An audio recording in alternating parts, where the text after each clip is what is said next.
Our vision is to realize the full potential of the virtual methods to simulate the Gemba.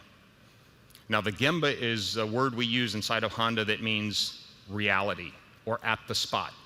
We want the simulation, the virtual world, to look exactly like our manufacturing situation for what we're doing.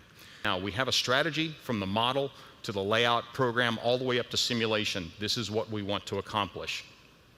Again, to keep it in the context of the plant. What you see in the bottom center area is the virtual build context. That's what I showed you before. That's where we are. The images going up and to the right are what we've created and are continuing to enhance.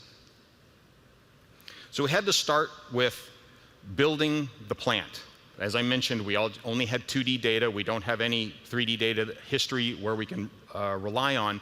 So we had to build the basic foundation of the plant, to model that with a great precision. Beyond that, now we have to do conveyor simulation. This is really critical for us to understand how the product moves through the plant in its various buildup states. So we work very closely with the SO in order to understand how to model it, how to program it so that we can get the logic to work correctly as well.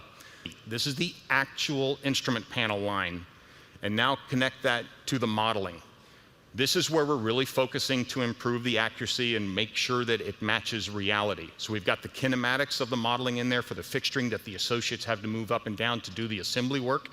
We've got the conveyance systems. You can look at the local areas. And then finally at the entire work area in context, and you can see all the logistics containers around that where we can expand that further into the future.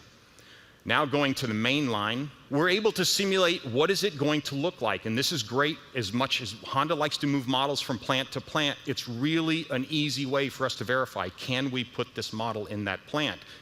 It's reflecting the actual manufacturing plant condition. This was critical in what we wanted to accomplish. And of course, we're laying the groundwork as we continue to enhance and develop this area for future activities. You can imagine the logistics and the carts running around inside the plant to simulate that and find the optimum delivery routes, for example. So in summary, we've accomplished a lot, but specifically, realize the full potential of the virtual methods to simulate the Gemba. We've got to understand that actual situation. And SO Systems, Honda's achieving our simulate the Gemba vision using the 3DX tools. Thank you for your time and attention.